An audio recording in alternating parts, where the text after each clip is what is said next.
Bismillahirrahmanirrahim. Assalamualaikum warahmatullahi wabarakatuh.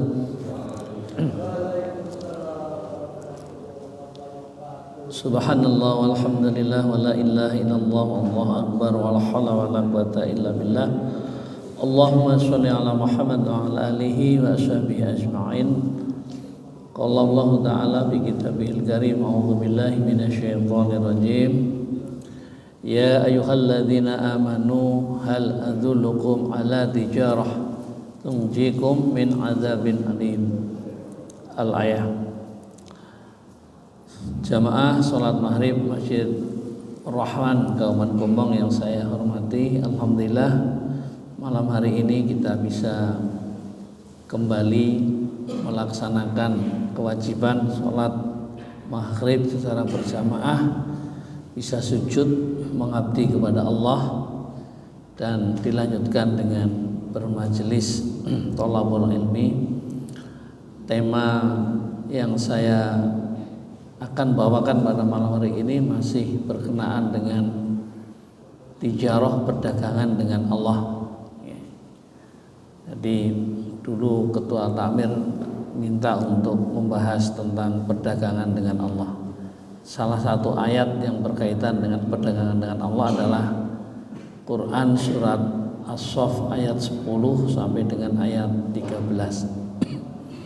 Wahai orang-orang yang beriman, maukah kamu aku tunjukkan suatu perdagangan yang dapat menyelamatkan kamu dari azab yang pedih? Ya, ini dulu sudah ya, sehingga nanti saya akan menekankan salah satu dari beberapa hal. Jadi kalau ada panggilan ya ayyuhalladzina amanu, ini berarti kita harus siap-siap ya. Wahai orang-orang yang beriman, hai orang-orang beriman, maka biasanya di situ ada amar, ada perintah atau ada larangan atau ada pemberitahuan yang Allah tujukan kepada kita semuanya. Sebagaimana perintah Siyam misalnya, ya ayyuhalladzina amanu kutiba alaikumusiyam. Jadi kalau ada panggilan ya ayyuhalladzina amanu, ini hati kita, pikiran kita ini harus siap-siap kira-kira perintah dan larangan apa yang akan Allah berikan pada kita. Pada ayat ini Allah ini menanyakan, maukah kamu aku tunjukkan satu perdagangan yang dapat menyelamatkan kamu dari azab yang pedih. Tu'minuna billah. Caranya adalah kamu beriman kepada Allah wa rusuli dan rasulnya, wa tujahiduna fi sabilillah, dan berjihad di jalan Allah, bi amwalikum dengan hartamu, wa anfusikum dan jiwamu, zalikum khairul lakum in kuntum ta'lamun. Yang demikian itu lebih baik bagimu jika kamu mengetahui. Jadi dari dua ayat ini Allah memberikan kabar kepada kita sebuah perdagangan, perniagaan, yang mana perniagaan ini akan bisa menyelamatkan kita dari azab yang pedih. Sebelum masuk ke situ, saya sengaja mengambil tafsir Ibnu Katsir, tafsir singkat Ibnu Katsir berkaitan dengan surat As-Saff tadi. Saya bacakan karena di dalam tafsir Ibnu Katsir ini hanya ada satu alinea. Dalam ayat-ayat ini Allah menunjukkan kepada orang-orang yang beriman bahwa dagangan yang sesungguhnya dapat menjamin keuntungan dan kekayaan dunia serta akhirat ialah beriman dan percaya sepenuhnya kepada Allah dan Rasulullah sallallahu alaihi wasallam, serta berjuang mengorbankan tenaga, harta dan jiwa untuk mencapai ridha Allah, untuk menegakkan kalimatullah, agama Allah yang dibawa oleh Rasulnya dengan jaminan Allah bahwa semua dosa akan diampuni dan akan dimasukkan ke dalam surga yang mengalir dari bawahnya beberapa sungai. Kecuali itu, di dunia pun akan mencapai kemenangan dalam perjuangan. Tafsir Ibnu Katsir jilid 8 halaman 126, penerbit Bina Ilmu, penulisnya Salim dan Syahid Bahrais. Itu tafsir Ibnu Katsir. Coba nanti kita perdalam. Jadi di sini Allah memberitahu kepada kita ya, perdagangan yang mana akan menyelamatkan mereka-mereka yang mau melakukannya. Mereka akan selamat dari azab yang pedih. Nah, perdagangan itu apa? Nah, pada ayat berikutnya adalah kita diminta untuk tu'minuna billah, beriman kepada Allah. Nah, ini ada pembahasan sendiri, materinya mungkin ustadz yang lain, ini berkaitan akidah tauhid dan Rasulnya. Jadi iman kepada Allah dan Rasulnya ini satu paket, tidak boleh mengambil satu meninggalkan yang lain. Maka di sini pun kita mengetahui kalau ada syahadat juga ada dua kan, begitu kan? Ya, syahadatain gitu kan. Ya, termasuk Ibnu Qayyim Al-Jauziyah juga menyampaikan syarat diterimanya amal juga ada dua. Yang pertama adalah kita beramal semata-mata tulus ikhlas karena Allah, syarat yang pertama. Syarat yang kedua, melakukan amal tersebut harus mengikuti sunnah-sunnah Rasulullah SAW. Ya, ini berkaitan tentunya dengan ibadah-ibadah mahdhah. Jadi iman kepada Allah dan Rasulnya. Dan berikutnya, dan berjihad di jalan Allah, wa tujahiduna fi sabilillah. Ini berjihad ini yang malam hari ini kita coba untuk kaji perdalam bersama-sama agar kita memiliki ilmu bareng-bareng tentang makna jihad. Karena tidak sedikit ada orang yang terlalu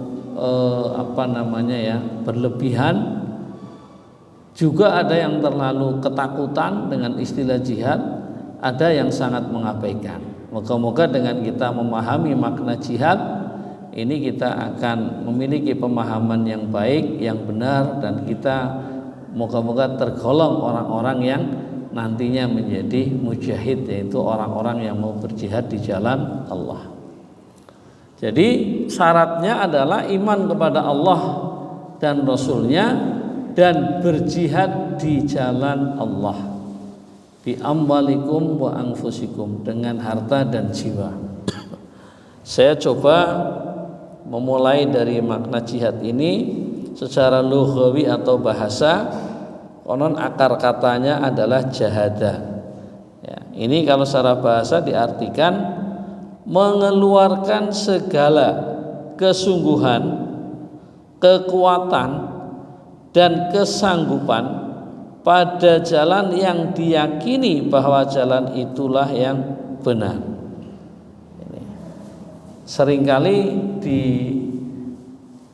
diringkas dengan kata berjihad, artinya bersungguh-sungguh, begitu. Seringkali begitu. Salah seorang sahabat Nabi yang bernama Ibnu Abbas radhiyallahu an mendefinisikan jihad adalah mencurahkan segenap kekuatan dengan tanpa rasa takut untuk membela Allah terhadap cercaan orang-orang yang mencerca dan permusuhan orang-orang yang memusuhi. Ini perkataan Ibnu Abbas. Ya, hampir sama maknanya. Mencurahkan segenap kekuatan. Jadi kalau kekuatan di sini bisa apa saja, bisa pikiran, bisa fisik, bisa hati, bisa materi, bisa tenaga dan lain sebagainya. Ini semuanya dikerahkan, ya. Untuk apa? Untuk membela Allah terhadap orang-orang yang mencerca dan memusuhi agama Allah. Kemudian secara istilah ini jihad memiliki makna yang sangat luas, ya, sangat luas. Mulai dari mencari nafkah, ini juga bisa dimaknai jihad, hingga berperang melawan kaum kufar yang memerangi Islam dan kaum muslimin, itu juga bisa disebut, itulah jihad. Jadi memiliki makna yang sangat luas, mulai dari mencari nafkah, ya, asal niatannya benar, jalannya benar, tujuannya benar, ini juga bisa masuk kategori jihad.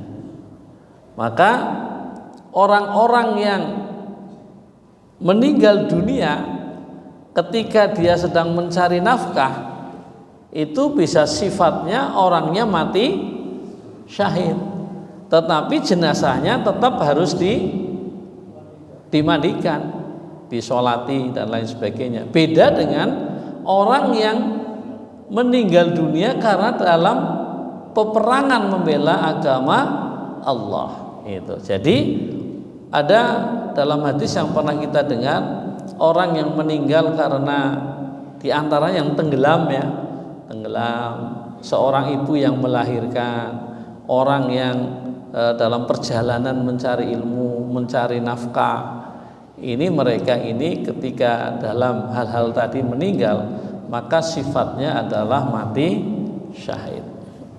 Ini Ibnu Taimiyah, seorang alim, menyampaikan jihad adalah berusaha dengan sungguh-sungguh untuk menghasilkan sesuatu yang diridhoi Allah berupa amal soleh, keimanan, dan menolak sesuatu yang dimurkai Allah berupa kekafiran, kefasikan, dan kedurhakaan. Ini menurut Ibnu Taimiyah. Semuanya hampir mirip ini, ya. Kalau secara syariat makna jihad diartikan mengerahkan seluruh daya kekuatan untuk memerangi orang kafir dan para pemberontak. Ini, ya. Nanti yang dimaksudkan orang memerangi orang kafir di sini tentunya tidak semua orang kafir, tetapi orang kafir yang memusuhi Islam, orang kafir yang memerangi Islam. Karena orang kafir itu juga nanti macam-macam, di antaranya ada kafir dzimmi gitu kan. Jadi yang boleh diperangi orang kafir itu adalah orang kafir yang memusuhi atau memerangi Islam. Ini. Kemudian makna yang lebih luas dari jihad adalah dari sekedar perang bisa, ya, juga maknanya membelanjakan harta dalam mendukung agama Allah, berjuang melawan hawa nafsu, dan menghadapi setan. Kata jihad secara fi'il, kata kerja, dalam Al-Quran disebut sebanyak 41 kali. Nah, coba kita perdalam.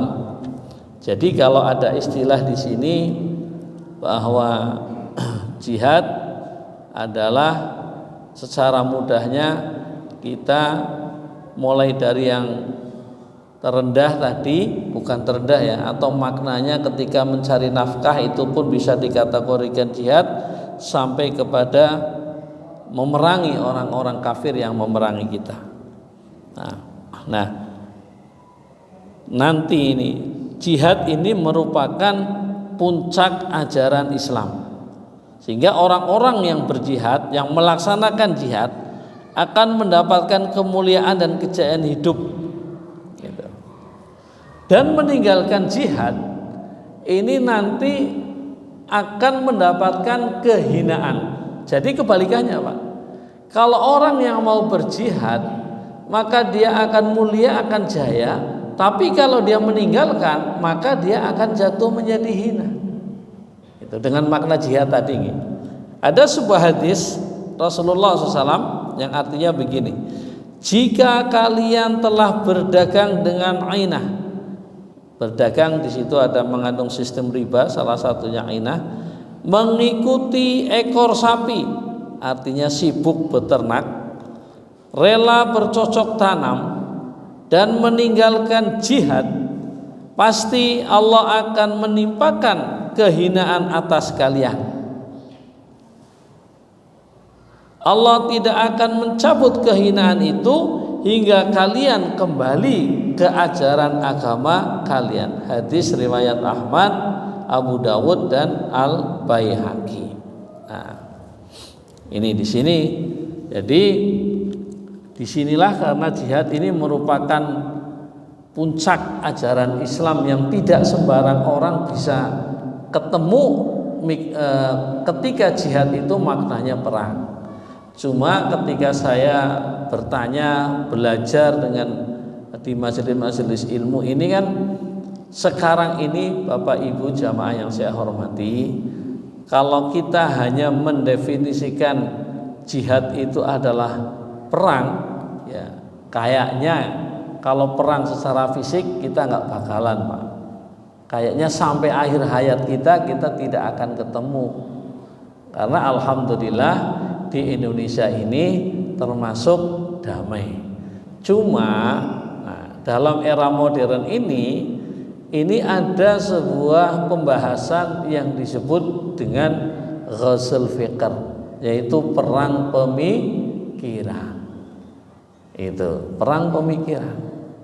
Saya pernah ketika ngaji dengan Kiai Haji Mudhofir disampaikan, ya kita memerangi orang-orang kafir itu ya sebagaimana mereka memerangi kita. Kalau fisik ya fisik. Nah, cuma sekarang adalah ketika ada yang namanya ghazul fikr, perang pemikiran, ini justru umat Islam tidak siap, bahkan tidak menyadari.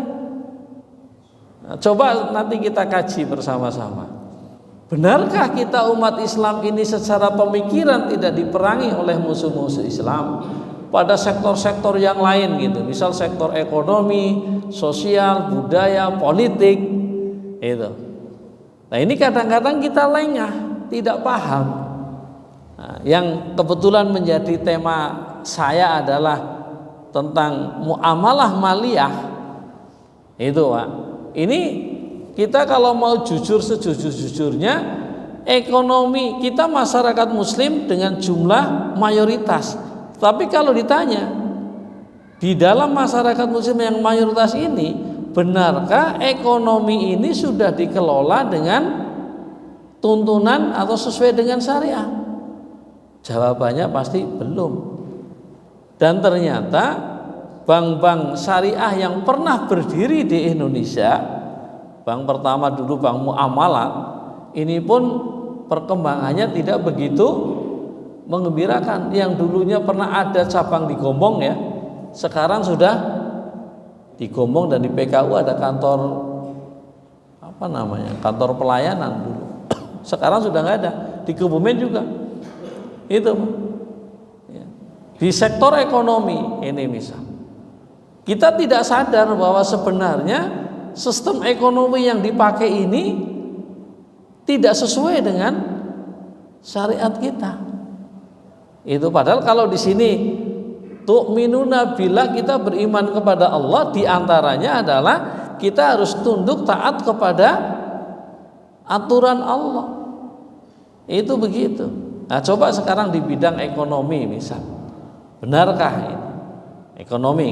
Nah, ini berantakan Pak. Sungguh berantakan. Itu. Iya, di dalam ekonomi, maka kalau saya dulu pernah bertanya di forum ini, di majelis ini, apakah ada di Kabupaten Kebumen ini satu RT yang dalam satu RT itu warganya ini terbebas dari praktek riba? Jawabannya adalah tidak ada. Itu kan indikasi, Pak, bahwa sebenarnya praktek ekonomi kita yang dijalankan, kita paham itu tidak sesuai dengan syariat Islam, tapi kita juga bingung bagaimana caranya. Wis udah menggurita. Itu begitu. Ini ekonomi. Kemudian apalagi pendidikan, contoh ini Pak, di bidang pendidikan. Di bidang pendidikan, kalau zaman dulu yang saya tahu, ini sekolah murah lah ya Pak, murah. Pondok pesantren malah banyak yang gratis, tidak mahal. Tapi sekarang ini ya, sekolah atau pendidikan ini relatif hampir mahal. Meskipun konon katanya sudah gratis, tapi prakteknya tidak. Apalagi perguruan tinggi. Di bidang sosial ini lebih parah lagi. Itu lebih parah lagi. Ini yang saya ikutin, tapi saya tidak ngikutin secara detail. Yang MUI sedang mengupayakan adanya pembatalan festival atau pertemuan GAI seluruh tingkat ASEAN di Indonesia. Ini Pak, yang kayak gini, ya. Kayak gini, alhamdulillah kita ada MUI Pak, ada benteng terakhir. Kalau sampai MUI jebol, ini bayangin, karena di beberapa negara di Eropa, di Australia ini orang-orang kayak tadi itu diberi kebebasan, diperbolehkan. Bahkan ada sebuah negara yang membolehkan nikah antar sesama jenis, boleh, itu kan. Bayangin, inilah perang pemikiran yang kita tidak sadari. Saya pernah dikasih tahu bahwa di Kebumen sebenarnya orang-orang kaum begitu ada komunitasnya Pak, ada komunitasnya, dan Kebumen sudah masuk darurat itu. Cuma kita alhamdulillah karena kita di masjid sehingga nggak pernah tahu tentang informasi begitu. Itu begitu. Kebumen ada dan besar, ada komunitasnya. Itu. Nah ini yang disebut dengan perang-perang pemikiran. Jadi target di antara perang pemikiran yang pernah saya baca dalam buku Khosul Fikr, yang pertama adalah di antaranya adalah menjauhkan umat Islam dari Al-Quran, menjauhkan umat Islam dari bahasa Arab, dan menjauhkan umat Islam dari nilai-nilai Islam itu sendiri. Sehingga kalau ada orang membahas hal-hal yang sifatnya tentang keislaman, ekonomi Islam atau seperti ini juga kadang-kadang tidak sembarang orang berani menyampaikan, karena kemarin-kemarin ada daya tolak yang luar biasa. Padahal itu ilmu kita sendiri, Pak. Iya, ilmu kita sendiri. Bahkan dulu pernah ada semacam penolakan untuk menyebut istilah kafir. Itu istilah di dalam Al-Quran, bukan istilah kita. Ini. Jadi jihad dalam hal ini, ya, ini sudah mengalami pergeseran. Maka ketika saya mengacu kepada pendapat Kiai Haji Mudhofir, maka ketika mereka memerangi lewat ekonomi, ya kita harus melawan lewat ekonomi, sosial, budaya, pendidikan, kesehatan. Itu begitu. Tetapi kita terpaku hanya satu, jihad, ya perang, itu habis kita. Nggak merasa diperangi secara ekonomi, nggak merasa diperangi secara pemikiran, sehingga orangnya Islam, namanya juga Islami, pola pikirnya jauh dari Islam, bahkan kadang malah menghantam Islam itu sendiri. Ini seperti yang sekarang sedang terjadi, mohon maaf, di Indramayu. Wah, itu wah, meracuni pemikiran banget itu Pak. Sampai menyampaikan bahwa Al-Quran itu kalam, bukan kalamullah tapi kalam Muhammad. Wah, ini kan, dan mereka membungkus dengan logika berpikir yang luar biasa cerdas itu ya. Kalau yang tidak hati-hati bisa larut di dalamnya. Itu baru satu contoh saja. Dan pemikiran seperti itu banyak berkembang di masyarakat. Itu. Nah, ini yang dimaksud dengan ghasul fikr. Sehingga mestinya ketika itu ekonomi ya lawan dengan ekonomi. Alhamdulillah, khususnya di Indonesia ini kebetulan aja ya. Kebetulan ada ormas yang cukup besar dan mereka sudah melakukan gerakan-gerakan di bidang pendidikan. Khusus ini saya cerita tentang Muhammadiyah ya, di bidang kesehatan. Ini sudah melakukan yang gerakan-gerakan seperti ini yang luar biasa. Di bidang sosial ada panti, kemudian pondok pesantren, yang terakhir Muhammadiyah ini sudah mendirikan hotel Pak. Hotel ya, mestinya hotel syariah ya di Jogja, dan itu di Suara Muhammadiyah Tower yang cukup megah. Dan alhamdulillah saya dapat info bahwa pembangunan itu yang habis miliaran tidak pakai hutang dari bank. Ini Pak. Dan Muhammadiyah diakui adalah ormas sosial keagamaan terbesar dan terkaya di muka bumi ini. Kita bersyukur punya Muhammadiyah, sehingga aset-aset strategis ya, kalau misal pribadi-pribadi beli, kalau toh bisa beli mau untuk apa nggak tahu. Alhamdulillah organisasi Muhammadiyah mewakili kita membeli aset-aset yang strategis yang tadinya milik orang-orang non menjadi milik muslim. Itu begitu. Nah, ini penting sehingga kita jangan terjebak bahwa yang namanya jihad itu adalah perang. Wah, ya jihad, nah, sehingga mencari nafkah agar kemudian kita tidak menjadi orang yang minta-minta, itu kan begitu. Nah, ini maka ketika memperluas makna jihad ini, maka disitulah wilayah ladang kita. Kalau Abdullah Zain menyampaikan bahwa ya, wa tujahiduna fisabilillah, berjihad di sini menyampaikan bahwa kita ini bersungguh-sungguh berdasarkan potensi apa yang Allah berikan kepada kita. Kan berbeda-beda di antara kita ini, profesinya berbeda, potensinya berbeda. Potensi itulah yang kita optimalkan untuk menegakkan agama Allah, berjuang membela agama Allah. Itu begitu. Nah, masing-masing berbeda. Ini Pak Edi kan kalau bicara ekonomi gregetan, wis saya praktek baca teori wis gawe gitu.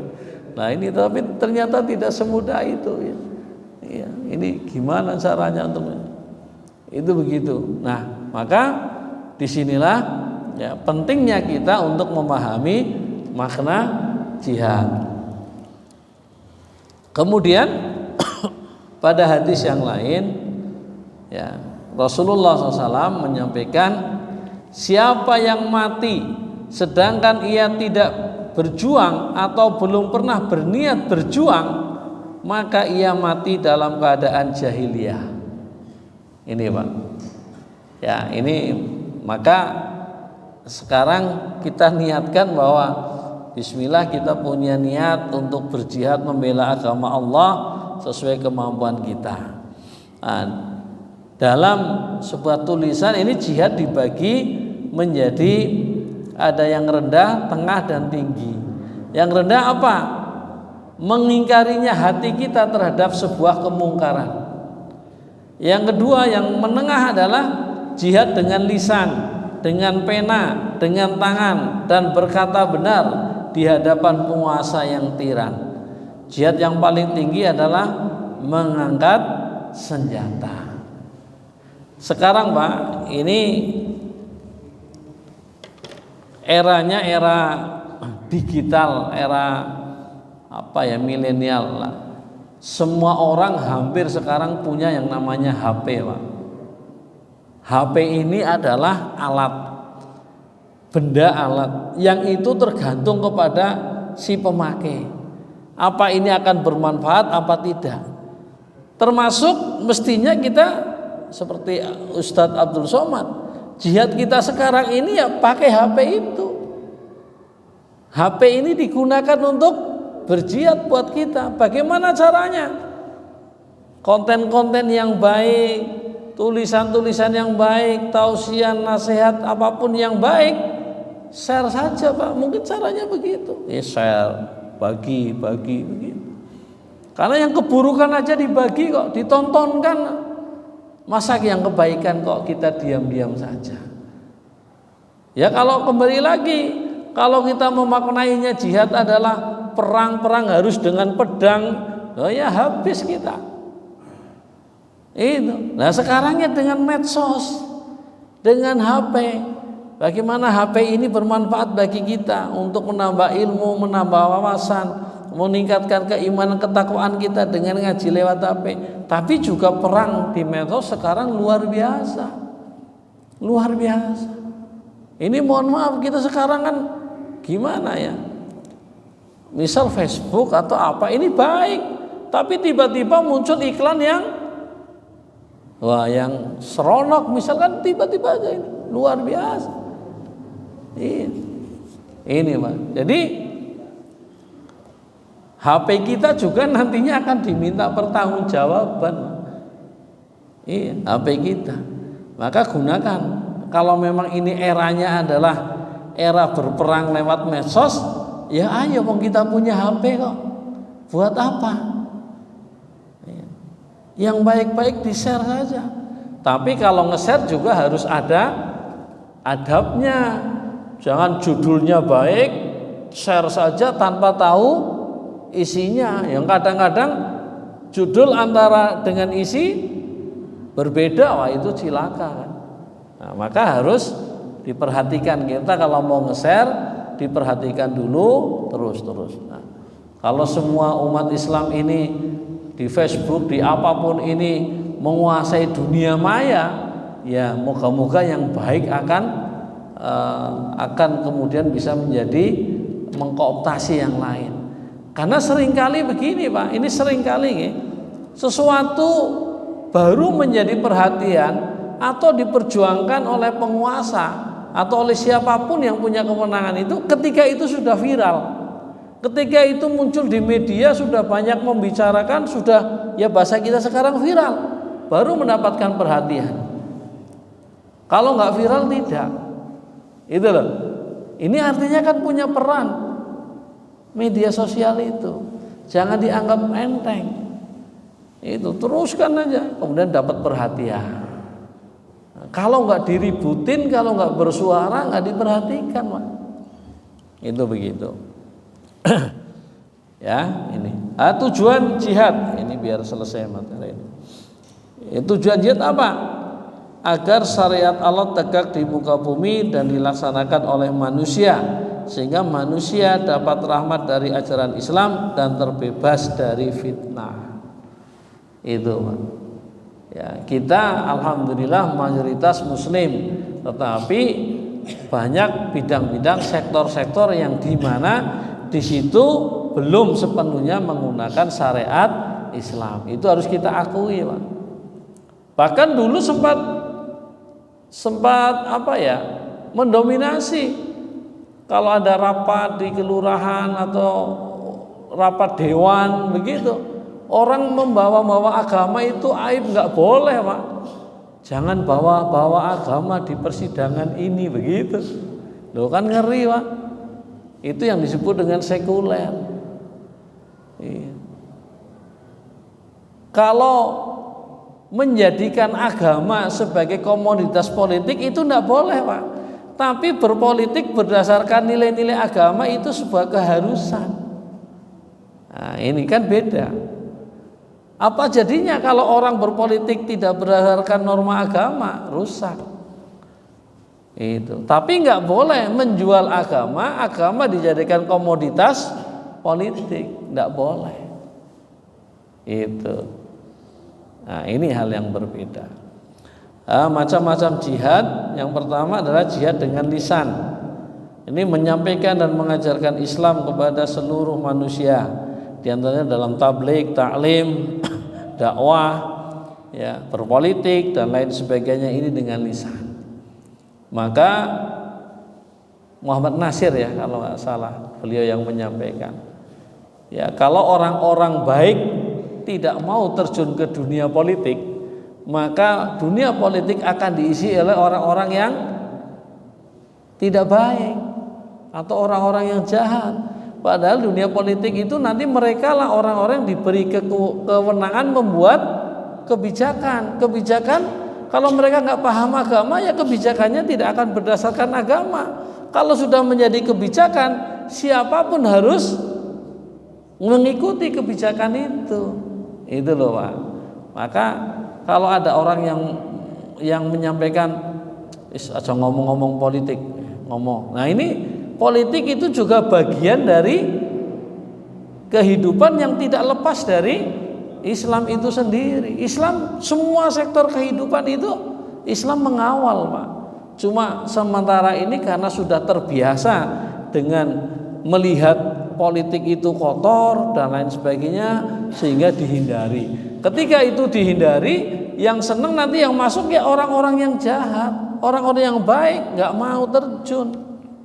Akhirnya dikuasain oleh orang yang jahat, mereka membuat kebijakan, sudah jadi kebijakan, kita baru merasakan oh iya kerugiannya.